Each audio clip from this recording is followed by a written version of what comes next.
El ejercicio, número periódico, ¿verdad?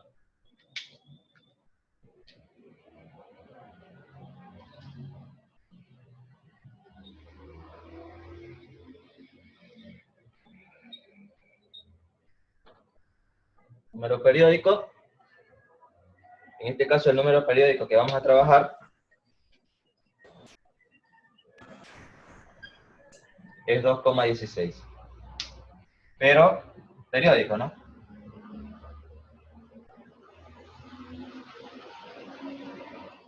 Es decir, va a ser un número periódico en 6, ¿verdad? Es decir, el 6 se va a repetir de forma infinita. ¿Cómo trabajamos allí? ¿O cuál es la diferencia en relación a como lo hicimos la vez pasada, que trabajábamos el número periódico, pero sin la parte entera era 0. En este caso la parte entera ya no es 0, ya es 2. Es muy simple, mire. Usted lo único que va a hacer es trabajarlo como si fuese la parte entera 0 de la siguiente manera. El 2.166666, así sucesivamente, se lo puede expresar como 2 más 0,16 periódico, ¿verdad? Ustedes me indican si me estoy equivocando.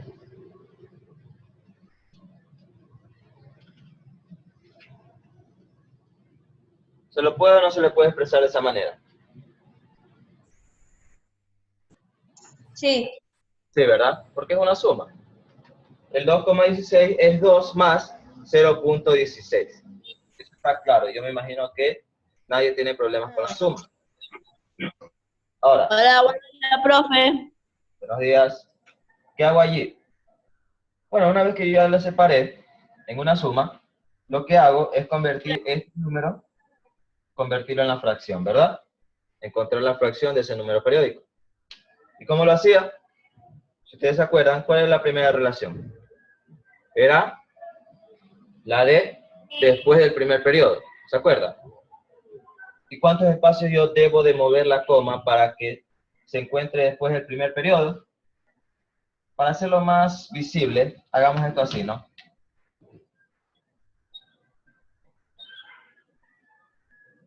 Nosotros sabemos que se va de largo, ¿verdad? Ya, para hacerlo más visible, nosotros sabemos que el periodo es 6. Entonces, colocar la coma después del primer periodo es después del primer 6, ¿verdad? Lo que me quedaría, x igual a 16,666. Recuerda que después del primer periodo. ¿De qué me estoy olvidando yo allí? Si alguien me indica, ¿de qué me estoy olvidando?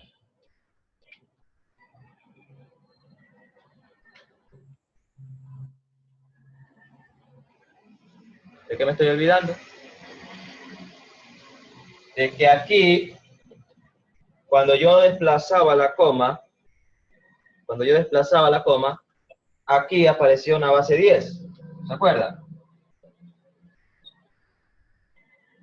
Aquí apareció una base 10. Déjenme ponerla azul. Aquí apareció una base 10 que se elevaba la potencia, que me indicaba el número de veces que yo desplacé la coma. Por ejemplo, en este caso, ¿cuántas veces desplacé la coma? 2 veces. Entonces, ¿cuál va a ser la potencia aquí? 10 al cuadrado. Porque yo desplacé 2 veces la coma hacia la derecha. Acuérdense de eso. Ya. Muy bien. Tengo la primera línea, que era desplazar la coma hasta después del primer periodo. Mi segunda línea era desplazar la coma hasta antes del primer periodo, ¿verdad? Si nosotros vemos, el primer periodo es este 6. Y si yo desplazo la coma, tengo que desplazarla solo un espacio, que sería este espacio de aquí, ¿verdad? Después del 1, digamos. Entonces me va a quedar que x es igual a 1,666 y así sucesivamente. ¿Estamos? Sí. Pero nuevamente, ¿de qué me estoy olvidando allí? Pues de lo mismo, ¿verdad?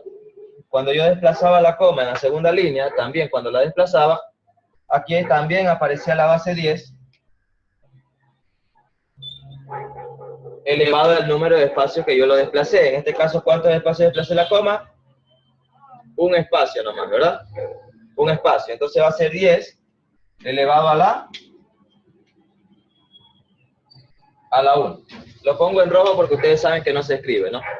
10 elevado a la 1. ¿De allí qué hacía? Bueno, si yo resuelvo esa base 10, yo sé que va a ser 100 x igual a 16,66. ¿Sí? Y si resuelvo esta base 10, es 10 a la 1, entonces es 10. X va a ser igual a 1,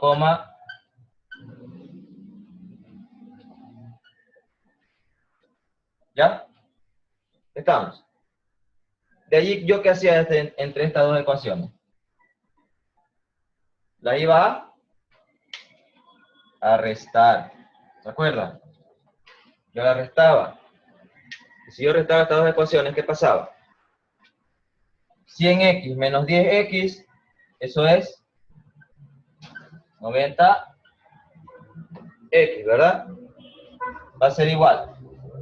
Aquí lo que le indicaba de que la parte decimal se va automáticamente con la parte decimal, ¿verdad? Porque la parte decimal es igual y si se resta queda 0. Y 16 más 1, 16 menos 1 es 15. ¿Ya? Es 15. Si yo de allí despejo x, el 90 está multiplicando la x, ¿verdad? La despejo, ¿qué me va a quedar?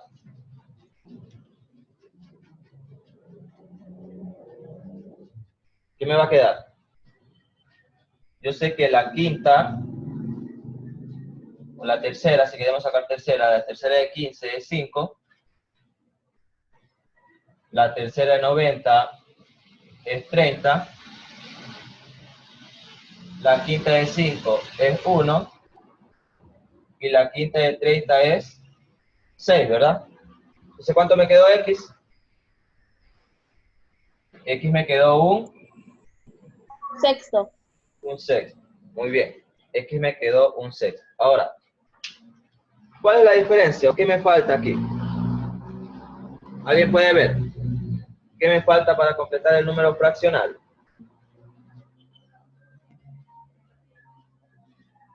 Nadie.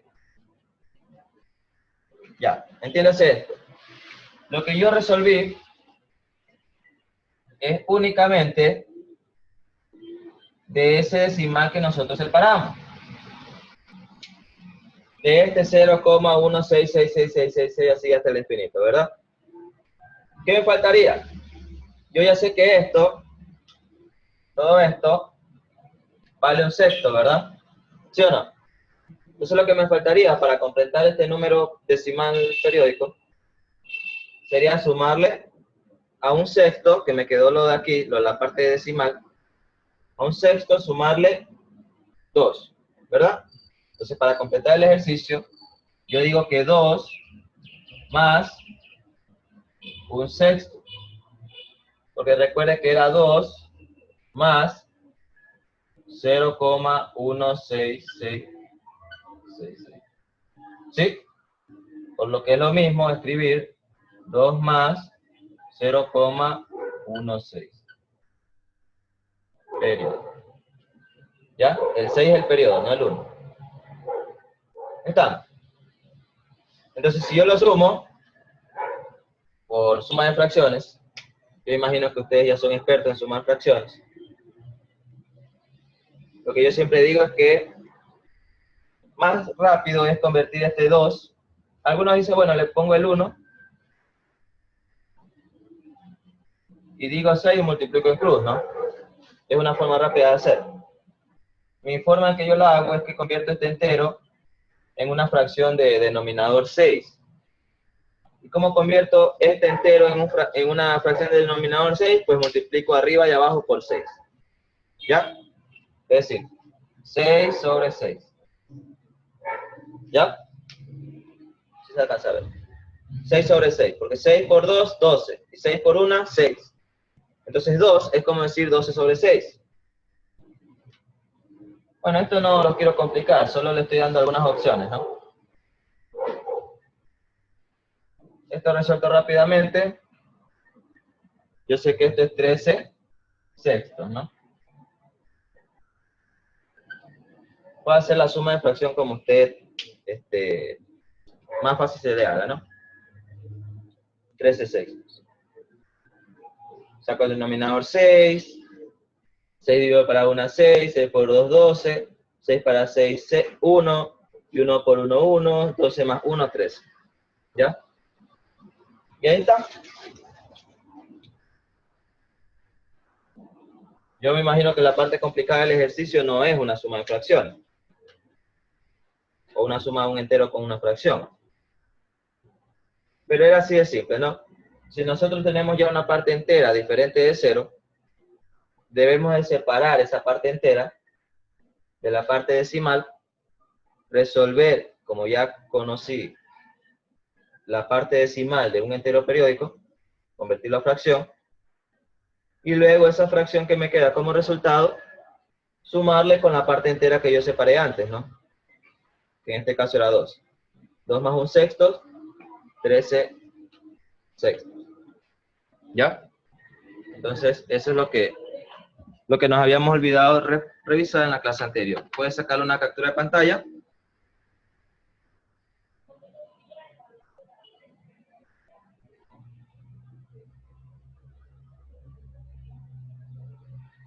¿Ya? Hay métodos mucho más fáciles, mucho más directos. Ya depende del estudiante, ¿no? De cómo el estudiante repase su materia. Ya. Ahora vamos a compartir pantalla y revisar el nuevo tema. Recuerde, si aún le queda dudas de cómo resolver este ejercicio, me puede indicarlo. Hacemos una clase de recuperación. Bueno, programaríamos una clase de recuperación. No de recuperación, de refuerzo. Y la revisamos. Pero tiene que indicarme, ¿no? O puede ir a los videos de YouTube, que ahí hay personas que lo explican mejor que yo, profe Alex. ¿Cómo se llama el otro? Julio Profe. ¿Ya? Entonces sigamos compartiendo.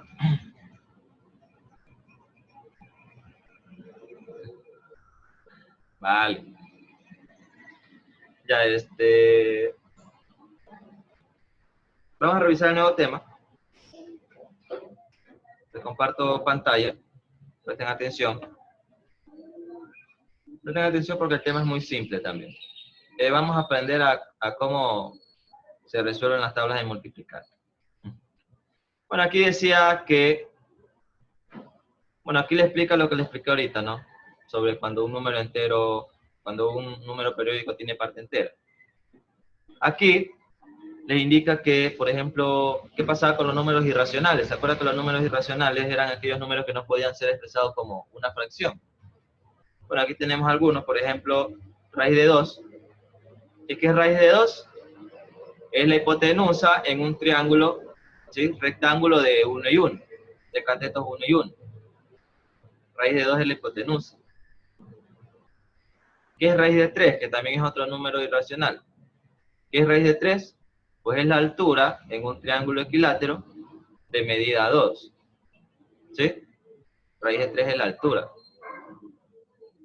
¿Qué es raíz cúbica de 2? Que es otro número irracional. Pues la raíz cúbica de 2 es la altura. Sí, es el valor de la arista, es decir, de una de las líneas, si lo quiere llamar diferente. Aristas son estas líneas que conforman el cubo, ¿no? Estas líneas en celeste que le estoy indicando. Es la medida de una arista de un cubo de volumen 2. Este cubo tiene un volumen 2, de 2, el volumen, pero su arista mide raíz de 3 sobre 2. Si lo queremos ver como un cuadrado nomás, sería uno de los lados, ¿no? Y acá el pi que es la división entre el perímetro para el diámetro del círculo, ¿no? ¿Sí?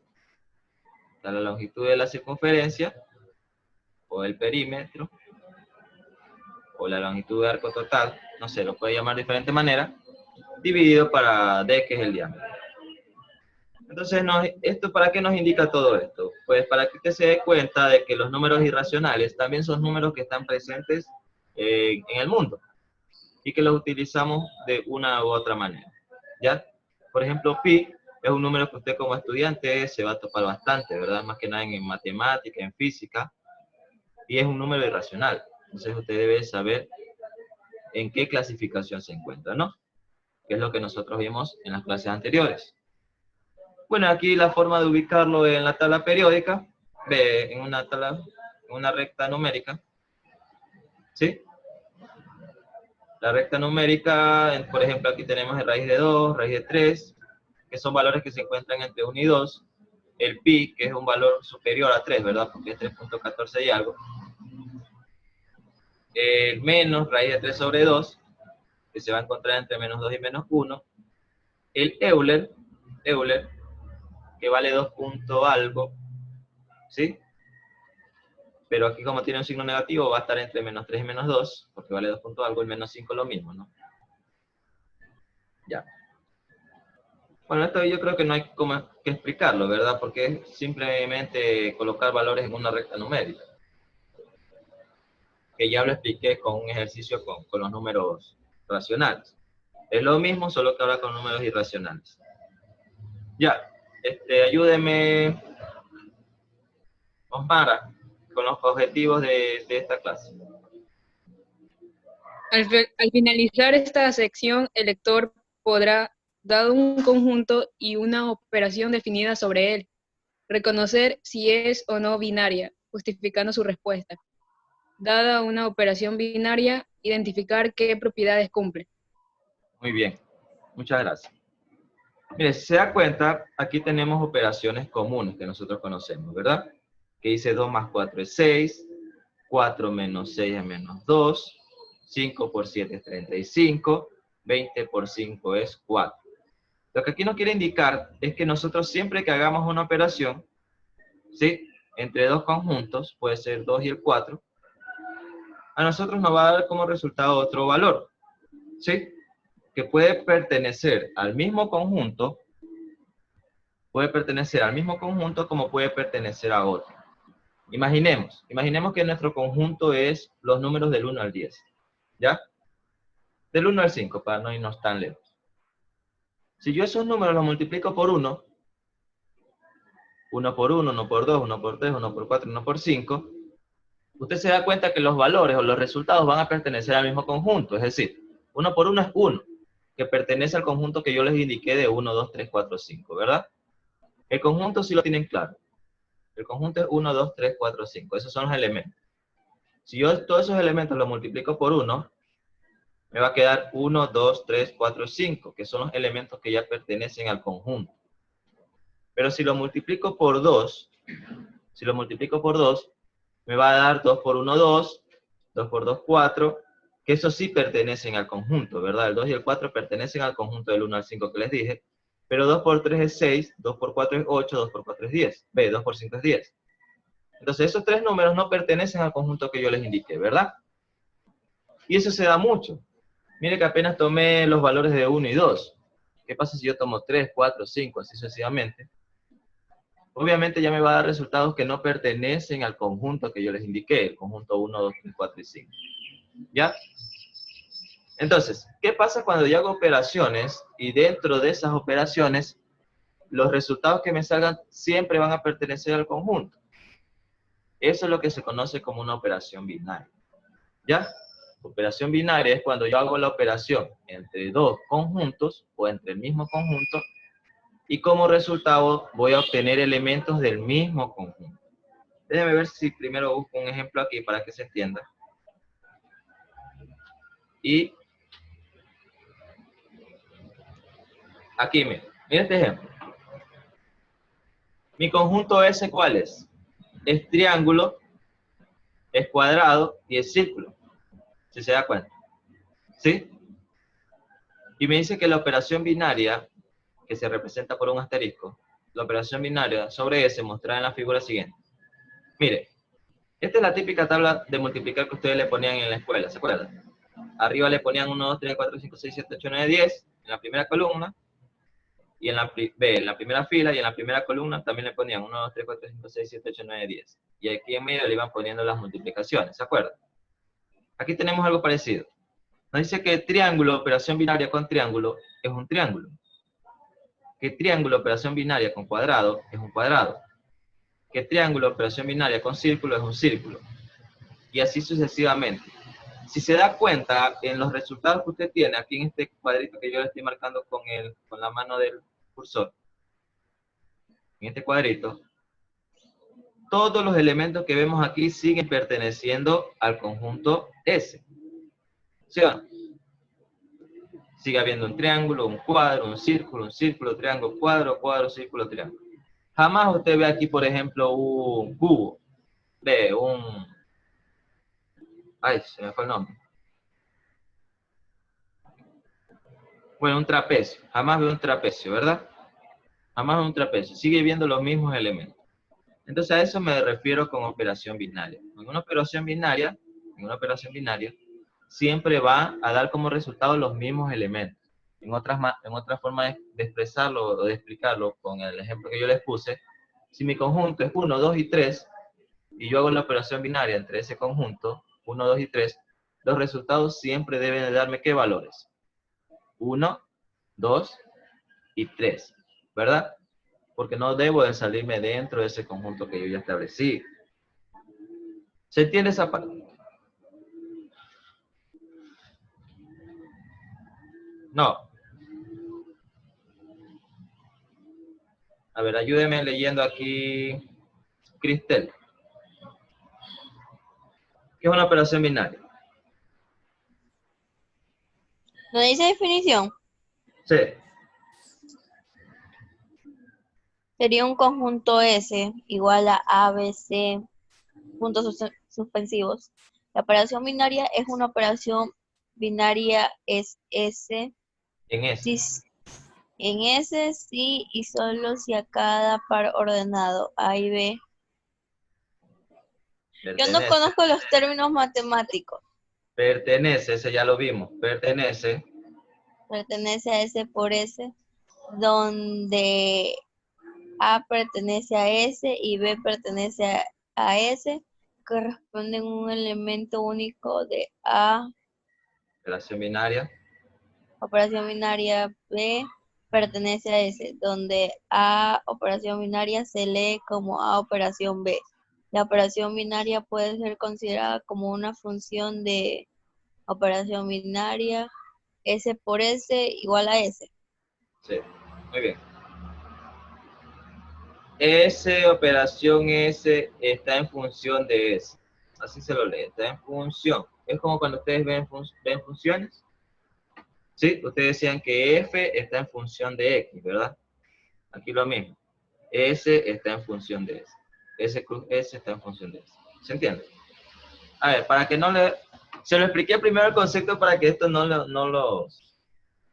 los confunda. ¿Ya? Pero vamos analizando qué quiere decir aquí. Dice, sea el conjunto S, A, B, C, así sucesivamente, obviamente, se está refiriendo a que puede tener 2, 3, 5, 10 elementos, ¿no? Es un conjunto. Entonces puede tener desde un elemento hasta, desde 0 elementos hasta infinito elementos. Por eso le denota así los puntos suspensivos. Y dice que la operación binaria, ¿sí? Es una operación binaria S. Sí, solo si a cada par ordenado A, B le pertenece a ese operación binaria con S. ¿Qué le quiere decir aquí? Lo mismo que yo le expliqué antes. Si la operación binaria entre A y B, ¿sí? Le da como resultado un elemento que ya pertenezca a S, entonces allí es operación binaria. ¿Sí? Si se da cuenta, le está indicando que la operación binaria entre A con B debe pertenecer también a ese conjunto.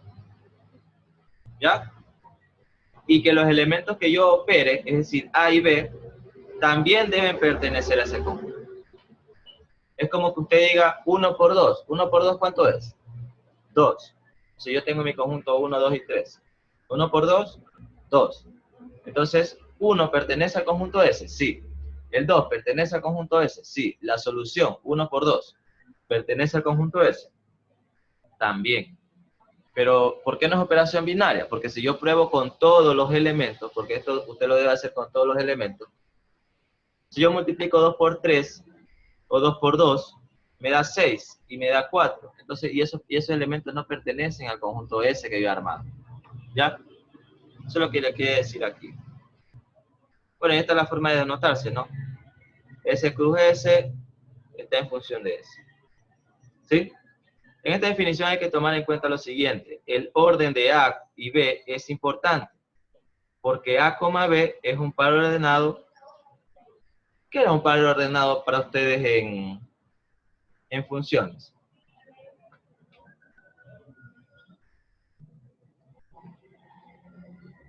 ¿Quién se acuerda?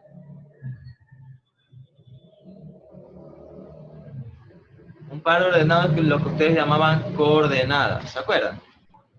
Que le decía dado el punto tal y dado el punto tal, arme la función. Me imagino que sí lo trabajaron eso. ¿O no? ¿No trabajaron funciones del año pasado?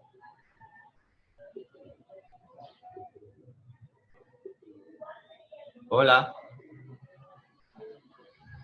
Bueno, sigo. Y podría suceder que A operación binaria con B es diferente de B operación binaria con C. ¿Ya?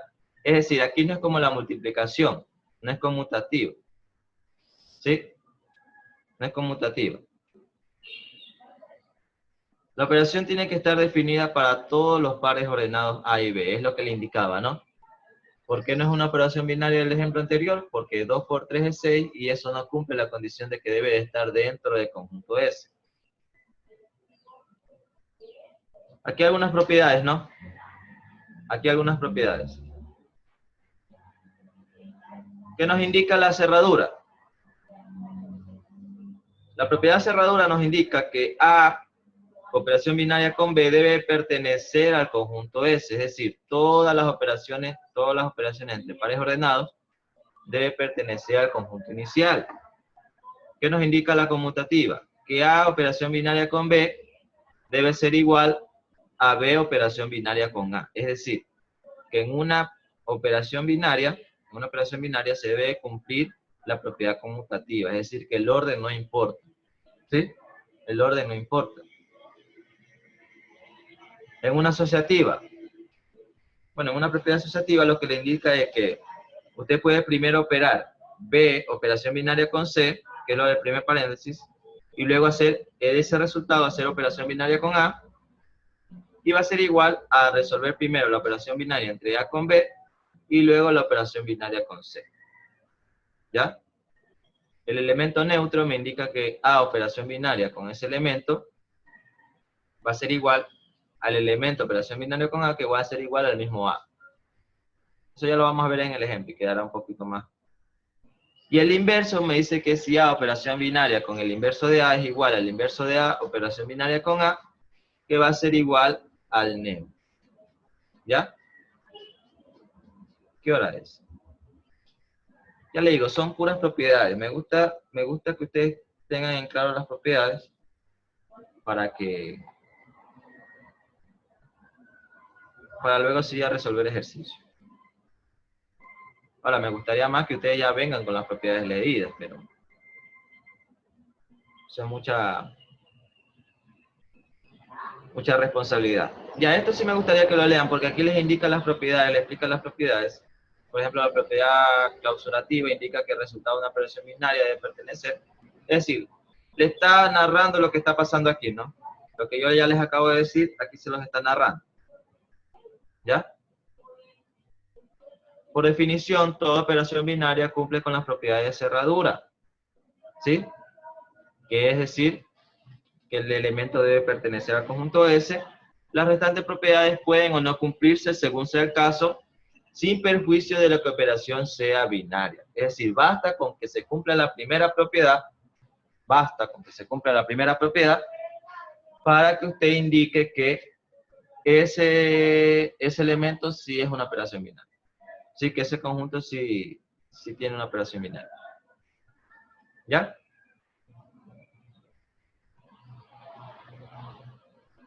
Mira aquí. Veamos este ejemplo y nos vamos, ¿ya? La siguiente clase hacemos en la pizarra para que se entienda mejor. Dice, sea el conjunto Z. ¿Qué es el conjunto Z? ¿Quién me dice que es el conjunto Z?